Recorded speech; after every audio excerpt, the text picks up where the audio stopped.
Hello everybody, Countdown VHS here with a new Let's Play series for the 4th Age Total War Dominion of Men.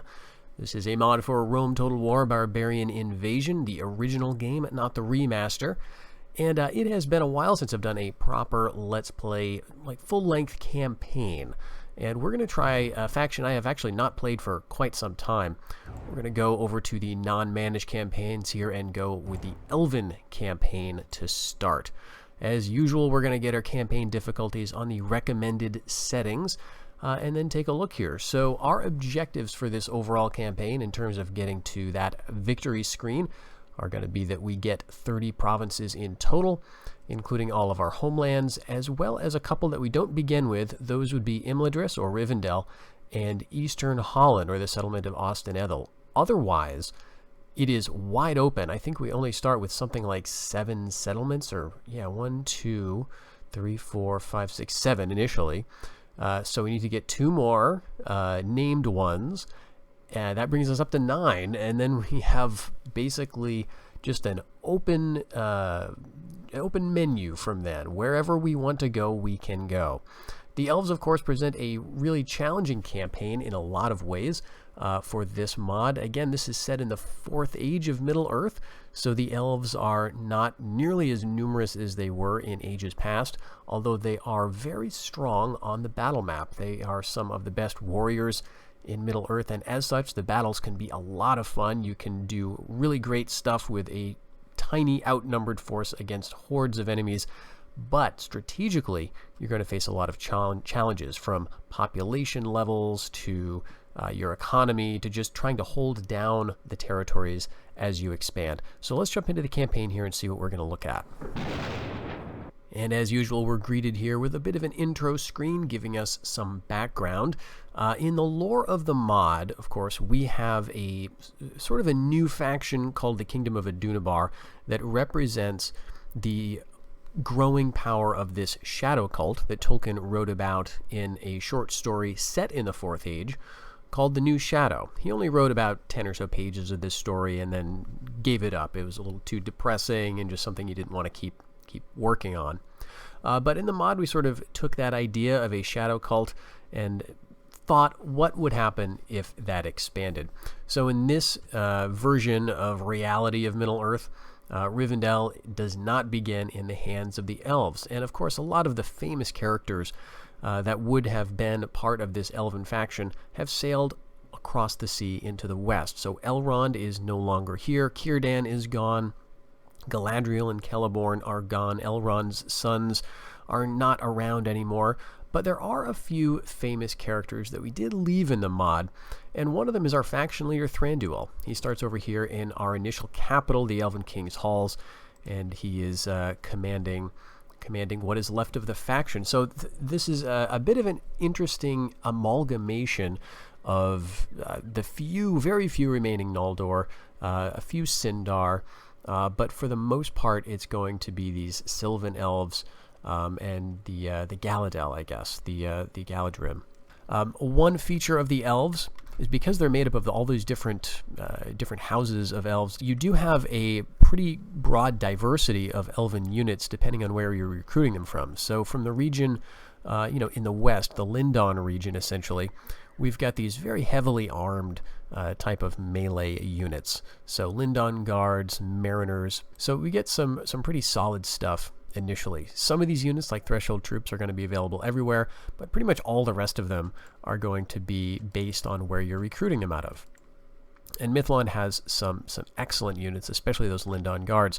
Over in Lorien, though, both Caras Galadon and in Amon Lank, because this, of course, is the province of East Lorien, you're going to see some different types of units. Of course, threshold troops at tier 1, but then we've got Sylvan axes and Galadrim scouts, so some more ranged types, and then Galadrim warriors at the 3rd tier, as well as Elven scouts, another very important unit because it's got a small unit size, so it's not as much of a drain on your precious population. And horse archers are quite good, and these guys are very robust. Usually horse archers you want to keep out of melee, and that's kind of true with the Elven scouts, but they can handle themselves in melee a lot better than most. up here in the Elven King's Halls, right around where you'd expect, Thranduil's centers of power to be located, we can find some different units still. We're going to have, of course, Threshold Troops at Tier 1, then we get Sylvan Axes, but Greenwood Bows at Tier 2, and then the Greenwood Guards at Tier 3, along with those Elven Scout Horse Archers. So the Greenwood Bows, the Greenwood Guards, you can see that around Thranduil's Realm, you've got more of a focus on ambush and ranged units, but these guys are really interesting in that they've got two-handed axes. So we're going to have to combine all those things, and there is one more settlement that we don't have that will give us some more Elven troops and some more options, and that is Rivendell. So initially, this is held by the Shadow Cult, by the Kingdom of Adunabar, who has set up an enclave in the north and east of Eriador, and they've taken Rivendell because it's been largely deserted. So what we could do, we start with a scout here. We could put him in here, and we'd have a 100% chance of getting him into the settlement. You do have pretty good odds of starting a rebellion in Rivendell, and it may rebel anyway. What I'd like to try to do, though, is see if I can get this through diplomacy, maybe. Maybe we can get some sort of ceasefire with the Adunabar. I know that seems a little heretical, but it may be our best option to get it early. So I'm noticing that, at least initially here, it looks like Thranduil is slightly better at commanding than he is at governing. So I may want to take him out into the field. In terms of what I want to do with these units, well, I don't want to leave them sitting in the Elven King's Halls. We do have pretty decent recruitment possibilities here. So before I take this army out, I'm going to queue up a unit of Elven Scouts. And then we will take this army, and I think I want to leave just the Greenwood Bows. And we'll bring this army down here. We will bring this governor over to the Elven King's Halls. He's an inspired governor, and it'll be good to have another family member there, governing the capital, essentially. That means Emin-Duir is going to be ungoverned, but I think that's okay. We can train a token unit of Threshold Troops. Do that, and we'll take these units of Greenwood Bows, get them out here to meet up with this army. And I'm generally going to send these troops over into the Anduin Valley region. Maybe we'll head toward the High Pass and see what we can do over there, although there'll be a full stack of Orcish units there. But more likely we may try to head down into this region. These two settlements, Langwyke and Fairfeld, are rather important because these are two of just three settlements that are set to be fiefdoms for the elves. So they make decent early targets on those grounds. One way you can find out a bit about this is by checking the book that you'll find in all of your settlements. In the Buildings tab, you'll find a book called the Elven Realm. This is true for any faction you're playing, by the way. There'll be a little book with your faction symbol on it, and it'll give you just a little background to the faction, but also some hints about what you might do in terms of initial strategy and so on. And so here we're saying numbers of such men allied to the elves have gathered in the Lune Valley. That's up in the east of the mountains of Lune, right, just slightly northwest of Mithlond. So that's one such place. Parth Celebrant, settlement of Fairfeld, and the Greenwood Vales, provinces the Elven King can consider fiefdoms. A leader who wishes to enlist their aid would be wise to capture these provinces and free these folk from their current overlords. So these are all three provinces that are just held by, independent peoples, rebels, essentially. But they are places where we can train a fuller suite of Elvelin, or elf friends, than we can in other places. We've been talking for the most part so far about native recruitment, in other words, the elven troops you can train. But there's another option here, and these are the local levies. These are all mannish troops. And of course you can't train these all at the same time in any given province, but if you switch from an elven population, we currently have elven lands here in Lorien, of course, we could switch that to a mannish population, and that would open up these different unit options. You notice that these units overall are larger in size for the most part than their elven counterparts. They've got more soldiers per unit. They tend to be a little cheaper, but they tend to be worse in terms of stats. However, the population growth that would accompany mannish settlement in the region is going to be very high compared to the elven low population growth. That means that you can eventually get more money through income tax, and you can train more troops overall. So there is a bit of a balance. I could initially just start queuing up Western Wilderland, which would change the population type here from Elven to Mannish and switch over my recruitment to this instead of what you see now, which is Elven recruitment. Again, that would mean I would no longer ever be able to train elves in Lorien.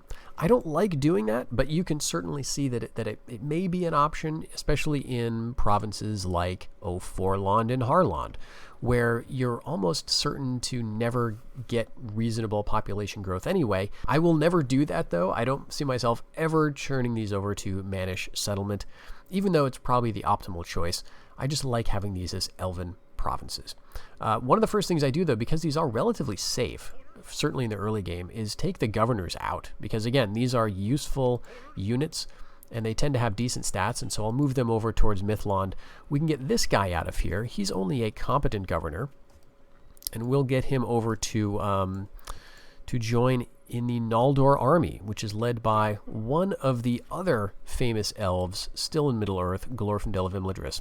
Now, if you've watched the channel at all, you may remember, in addition to the couple of Elven guide videos I have for this faction, I also did I think it was just a one-off video where I tried to do as much damage with Glorfindel as I possibly could. And that is because he starts with the only unit of Noldor riders in the game. And like all family members in the mod, he will eventually decide to go off into the west. So you'll have him for a little while, and then these units, this amazing unit of Noldor riders with its 69 defense and 44 charge, is going to go away forever. I'm not going to be playing that aggressively with him this time, but you do want to make good use of him when you're playing a proper Elven campaign. And so we're going to try to get him probably in the vicinity of Rivendell at some point here. What we'll do is we'll get all these guys that we can, and I think we're just going to leave the Elven bows inside the settlement because they're relatively cheap, and we can get archers as mercenaries. So that is something I will be doing, is using mercenaries that I find. We'll get him down here. Okay, and already we've got some mercenaries available, and here we go. Mercenary Bowmen of Eriador, only 90 upkeep, and yes, they're certainly not nearly as good as our Elven bows, but we'll take them. We may even grab the Eriador mercenaries at some point, but for now, we want to be a bit cheap so that we can make sure we can afford stuff. So a few different approaches in how to use this early army, because in a lot of ways you're surrounded by allies in the early game, or at least by neutrals. I talked earlier about how the Loon Valley is one of those fiefdoms, and you certainly could head here first.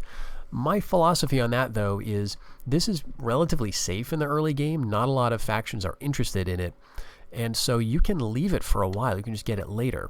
What I would prefer to do is head down here so I can use Glorfindel to start attacking the other factions. Right? The rebels are not going to expand. They're just going to sit there. But if we can get Glorfindel projecting power outward into places like, like Eriador, like around Tharbad, connecting over towards Ostinethel and Rivendell, that's what I want to do with them. As for Lorien and East Lorien, in terms of troops, we don't have a lot to work with, unfortunately. The population is just relatively low, and what's more, we don't have great infrastructure here in Amon Lank. We could get threshold troops. It feels like a bit of a waste early game, so what I would be more inclined to do is bite the bullet and build mustering fields. We're only going to have 100 population to work with, so we may as well use it for something like Sylvan Axes or Galadrim Scouts, is my thinking, rather than the ubiquitous threshold troops. Similarly with Karis Galadon, while we can train higher tier units, the population is just too low initially. I'm going to go ahead and queue up some Galadrim Scouts just to do it. But otherwise, what we may want to do is move these guys down to Fairfeld, actually. Let's move everybody down south. And we may have them meet up with the Amon Lank garrison here. We've got our heir. He is an inspired governor, but yeah, I think it's just so important to get these guys out into the world. Let's leave the threshold troops this time and just bring the archers down here. The other option would be for Langwyke. This is another one of our fiefdoms that we could grab relatively early. This one seems a lot more vulnerable, though. This one does border the Bjornings just to the north, and while there are other rebel targets to focus the Bjornings away from us in the early game, it's not going to be long before they come calling for this one. So we don't want to start a fight with them too early, and it'll take us a long time to get even one of our fiefdoms set up. We're going to want trade with the Shire. They'll probably pay for it. Let's see if they'll pay like 2,000. All right, awesome. We needed that because you can see our income is dropping. I think it makes good strategic sense for us to capture this province. It'll border a fairly passive trade partner to the north in the Shire. It'll also border another fairly passive faction, the Dwarves, in the west, and so we'll get some decent trade income.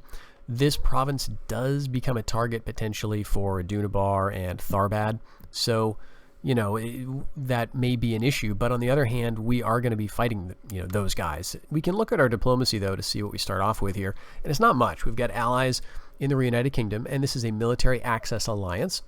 So theoretically, one thing we could do is just march through, like, Numinas. They've got some nice roads already built, over to Fornost, and then start doing some damage to Dunabar. I've tried that in the past. I'm a little wary of doing it now, because although we do technically have military access, that's not a guarantee of safe passage, unfortunately. The AI may get a little touchy if you end your turn on their territory. So I try to avoid that as much as possible. I don't necessarily want a war with the Reunited Kingdom, although there may be some interesting benefits to such a war. One of those is that there are a few unique Elven units, Manish units, that are only available in territories owned by the Reunited Kingdom. And Numinas is one of those. The other one, I believe, is Dol Amroth. So that may be a late-term goal for this campaign, to get those provinces under our belts somehow. Elven King's Halls, as you can tell, with its decent population, for the elves anyway, is really going to be a recruitment center. So, construction charter, this is going to eventually allow us to cut down construction costs. I'm going to go for this immediately. We're also already seeing a bit of a construction discount with this guy because he's such a good governor. That's only going to get better, so we may as well go for that. And I think since we're seeing growth here, I'm going to go for an emissary over here. We're going to start getting trade with these guys. That can be very, very useful to the elves early on. All right, and before I could get my emissary over there, we've got the dwarves approaching us with a trade offer. They're also throwing in map information. I don't necessarily want their map information. I'd rather have money. They're probably going to make me pay for that. But let's see if we can get a bit of money right now. The dwarves are rich. Maybe they'll give us 5,000 for trade. And we'll take the map information off there. All right, fantastic. I wonder if, since we're here, we can get an alliance going on. Let's ask for a bit of cash for that as well. They may feel pretty strong, though. They've already got some alliances. Nah, they're already in a very strong alliance with Dale. Okay, so we need to get some governance going on. We'll bring him over here. We'll go for growth. This, again, is an inspired governor, and he can just hang out in Mithlond. Here we'll bring him down. And that's right, we've also got the Mariners here. Well, you know, 200 gold upkeep is not that bad, but our economy is so tight. I think we need to get these guys out into the world. Probably both of these units, actually. So let's bring them both down. Now that we've got a governor in Mithlond, here we go. There's Sarn Ford. Okay, we're technically neutral with the rebels at this point, so we may as well get right next to them here. We could avoid this. You know, that's one strategy. We could just completely avoid Sarn Ford and bypass it, you know, take a turn or so and move through and head down into this region. But I think we may want to just get right in immediately. This is a neutral faction. We'll attack it. This means we're at war with all the rebels now, and we're just going to start off with an assault. What we're facing here, you can see the balance of power likes it. We're about 2-to-1 outnumbered, but it's a lot of very, very low-tier stuff. Basic Ariador Spearmen. There are some archers and units that I'm more worried about, Ariador Scouts with very, very strong missile attack. They're very weak in a lot of other ways, but we'll just have to be very aggressive. All right, thankfully this is an unwalled Dunedainic settlement, so it's very straightforward. And here is our lovely bodyguard unit, the Elven Retainers. This is a very tall order, you know, in terms of design, because we needed an elven unit that could be appropriate to all of those very distinct groups of elves that are grouped together in this single faction. Right? We don't have a Noldor faction, and then a Sylvan faction, and then a Lorien faction, right? So they're all together. And these bodyguards have to be applicable to all of those different types, right? You can have a governor who is Noldor, who you could have one who is, from Lorien. And I think this really does the job. It's got elements of the sort of the heavily armed, heroic armaments that you would expect of those First Age Noldor elves, but it's got those green touches, some leather touches to sort of evoke more of the woodland or sylvan approach. Really what you'd expect of kind of a mingling of elven traditions in Middle-earth. So one of my favorite units in the game. So this is our bodyguard, Therion of Mithlond, and we've got another one actually. Yeah, that's right, Glorfindel. That's right, this guy. Absolutely fantastic Noldor riders. We're going to basically use him in this battle. We're going to try to just do this with him, and we'll see how this goes. I think it'll probably be okay. We're just going to send him forward at those Eridor hunters. Remember to take him off skirmish. That's where you're liable to run into the biggest problems in terms of performance. And so we'll just send him in here. We've got just archer units. Scouts are coming in. There's axemen. But because he's a terrifying unit, I imagine these guys are going to be running pretty quick. All right, we'll bring the Elven retainers down to sort of sandwich these spearmen. Don't be afraid to send those Noldor riders against spears, though. As you can see, especially these low-tier guys, they're having no trouble at all. And I do want to say, this is not necessarily what you can expect for the entire Elven campaign, because as we're going to see in a little while, we will lose these guys. They're going to go away into the west. And I guess we can bring Glorfindel up at this point.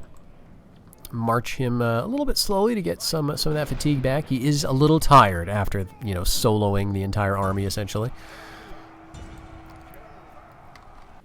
And that's all she wrote. We have captured the plaza. Clear victory, no losses.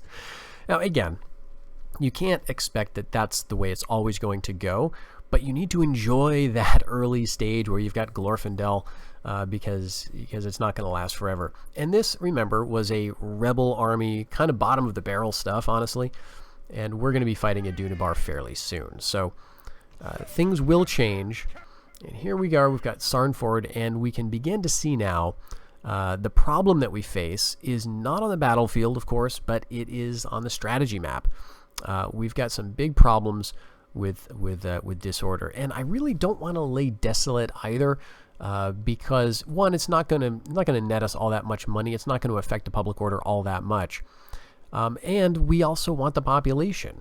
So this is the first big problem. Now, the other thing that I've neglected to do, and I should have done in the very first turn, is move my capital. It is not doing you any good to have your capital at the Elven King's Halls. A better place for the capital on turn 1 is probably Karis Galadon. So let's take a look at our projected profits, minus 3408. If we move that capital to Karis Galadon, though, minus 3095. So, several hundred. That is probably also going to change, yes, the public order at Sarnford. So I don't think it does us any good to move our capital there. Actually, that is better. Minus 2448. Okay. So that's actually a pretty central location as well. Public order across your Elven lands is pretty decent overall. But we also, because we're taking new territories, we need to set aside funds to integrate them properly into our realms. 2 more seasons here, and then we need to get the Outland Dominion built. So I've got a lot to spend our money on at this point. Well, since I've got an emissary right here, let's try for an alliance with the Shire, see if we can get a bit of money out of them. I'm not sure if they'll be interested in that because they already have a strong ally. Yeah. So Adunabar is heading out, besieging the watchtower there, besieging Fornos. We'll keep our spy kind of centrally located. We may want to go after 3 ways and just see about burning this place out. And just go after their cities and let them use their field armies against the reunited kingdom. Even if we don't want to keep all their settlements, it might still be a good use of our time. But now that we've got this as a capital, we don't need to stick around here with a governor necessarily. I think I may use him as the governor, but next turn we'll move some of these guys on to another settlement. We've got our other emissary trained at the Elven King's Hall, so let's go over to Dale here. We really want to get trade with them. See if they'll do 5 grand. Okay, they'll give 3,400. You know what? Let's take it.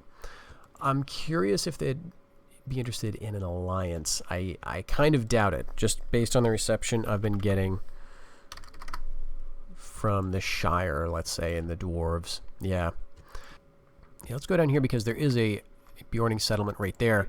All right, let's go for trade. Let's ask for 5,000. That's been working surprisingly well. All right. And an alliance. Now, they began in an alliance with Dale. One of those military access alliances. No. You know, we're making money, but we can only do this so much. We're running out of factions that we border. However, we are close enough at this point to do some dealing with a Dunabar. And this one, I feel a little slimy about it, but we could go for a ceasefire with them, and we could demand Rivendell. Let's also demand some cash.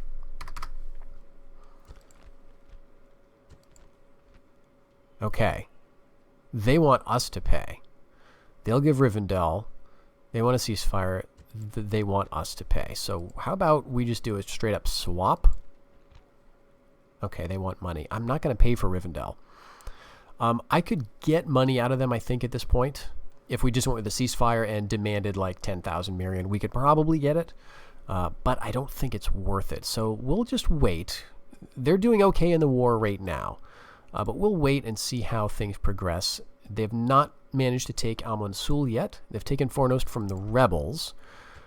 But what we could do is we could maybe try to use our scout here. Oops, to cause some trouble. Okay, 75% public order. So they take an army out maybe to go conquering someplace else, and then they face some unrest potentially. They've got hill trolls. And this is always annoying to deal with. So I'd love to have them squander all of those troll units, dealing with rebellions and stuff.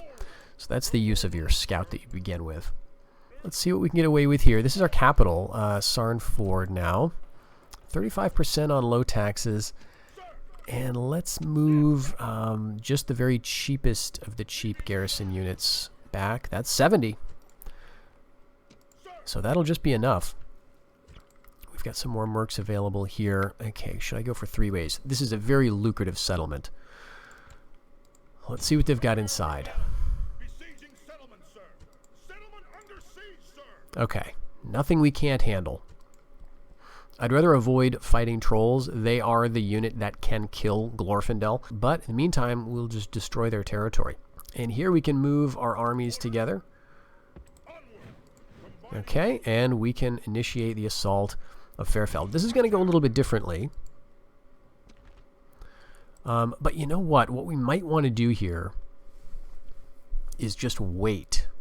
We could starve them out because honestly, it's 4 seasons and we need to get building. So let's hold off. Yes, this is what I wanted to see. Fornost, they've moved troops out. Now they've got 15% public order and a revolt thanks to our scout. So this is going to, delay their progress in the north. That's all to the good. Public order is improving in Sarnford as well, probably because the population is just continuing to drop. But we're getting more units. And again, this is our expert governor. We may as well drop him in here. Very nice. And we've got to do this. It's going to take out more than half of our income. But we've got no choice. We have to go for Outland Dominion. The return on investment is not going to be super high on this. But I think this is a province we want to take and hold. It's a very, very nice choke point to have. And as long as we can maintain trade with our neighbors, it can be fairly lucrative as well. But here we do have the option of assaulting. And this is the rare situation where you want your bodyguard to be pushing the rams and siege equipment. Again, because we don't want to have to retrain any of these guys, may as well use our elven retainers. So I'm just going to start the battle, send him right at the gate. We do have another ram, but I don't want to risk even losing one elf to tower fire or arrow fire. These dark bows are going to be shooting at us. But we'll get the gate open, and then we're going to send Glorfindel in, as you could imagine. All right, gate is down. We're just going to charge in. They've got archers right there, dark bows just behind, and then we've got the spears and cav. Now the cav could do some damage to Glorfindel, so I am, you know, somewhat concerned about that, I suppose. We're not getting a good charge off here either, but we'll bring the retainers in. Great gods! Our soldiers have done well this day. The walls are taken. All right, this is looking quite good. No losses yet.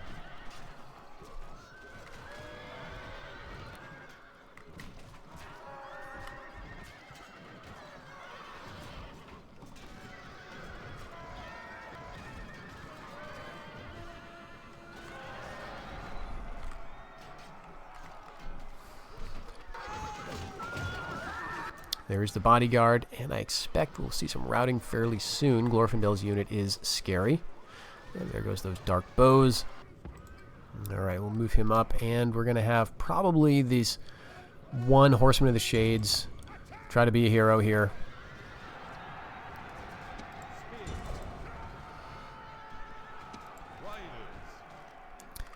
Yeah. You could do a lot with Glorfindel. Another clear victory, no losses. So 3 ways falls, but this is looking very happy with us. And we're going to probably just occupy again. We'll go for low taxes here. And you know, part of me would like to hold this. It would be nice to have a nice chain of settlements stretching to Rivendell. The thing I don't want to do is get bogged down in owning and maintaining all these settlements. And the other thing is 3 ways is a shadow cult settlement. So at least what we can do here is destroy some buildings, get some money back. But you see, I would need to leave some of these units behind as garrison. Okay, we got trade rights. We did not get an alliance with the Bjornings. And so this means we've got, you know, a quarter stack or so here that we have to decide what to do with. I've tried going straight for the high pass stronghold before, and it is rather tricky. Even though you've got amazing units, these are not Glorfindel, and they're mostly archers, and the units in the high pass are lots of orcs, there's trolls, there's wargs, and they can do damage to these units, and they're hard to replace early in the game.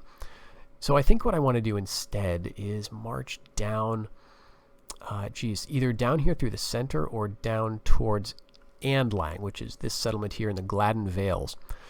That would be a nice buffer against Bjorning aggression towards Lorien. We're probably going to run into Bjorning zone of control issues. Yep, we can't get past Oldford this turn, but we will later. And you know, if they see to get spooked and attack us, then we've got you know, a reason to go to war with them. Okay, Galleon is attuned, excellent. And we lost a little bit of cash there, but honestly, we're doing better than expected. All right, Tharbad is approaching us with an offer of trade rights and map information. I would rather have money than map, so we're going to see how much they're willing to pay. Let's go 7,000 because I don't trust these guys. All right, they'll give us a tribute. That's interesting. You know what? I think I'm just going to straight up accept that. It would be nice to have. Let's see if they'd be interested in an alliance. They do not have any other allies. Let's go for 2,000 here. No. All right. Again, doesn't surprise me too much. I'm a very strong faction without any friends, apparently. All right. Hithyron is attuned. And Idranor of Harlandon has acquired the lordship of Southern Arthedain at Sarn Ford. So this is our Mithlond governor, who is now an attuned governor. Very, very good. He is staunch, so great stuff. And now we've not yet lost 3 ways, surprisingly. So, you know, I wonder now if I could actually try holding it. What does it look like if I bring in, you know, like 80 guys to just stand in there? All right, 55% public order. You know, that's almost doable. We're not dealing with any distance to capital penalties, so there's no point in moving the capital over there, I would think. If we bring in a few more, yeah, we got a blue face. Okay. You know what? Let's just hold on to it. for the moment. We've got a couple of elves there, and we've got just enough men to prevent it from rebelling for now. If it does rebel, I mean, this could be a big problem in the sense that we could lose these elven units, and I would not want to do that. To attempt to forestall that, let's just let's see what things look like. Okay, it doesn't look like a Dunabar has a big army in the area just yet. They do have an army that looks like it's headed east, and I could probably draw their attention away from me by besieging Lastbridge. And indeed, look, we've got some big armies over there. I'm not sure if I want to deal with that big army just yet, though. How about this? We'll head up into the wilderness because we can do some damage first. There's a few unwalled settlements of Adunabar up here. I think they're both unwalled, and so we could really wreak havoc and make a little bit of money before we move east. All right, we could approach Andlang here. And what is inside? Oftentimes, it's not just this one army, though. It's like there's another army in the woods somewhere just nearby. Prepare to ambush. Onward. Ready to ambush. All right, let's go one more. March. Okay, all right, fair enough. And this looks very manageable. The thing that I would be concerned about is a big army coming up from behind me and hitting me, a big orcish army. But you know, I could take care of this.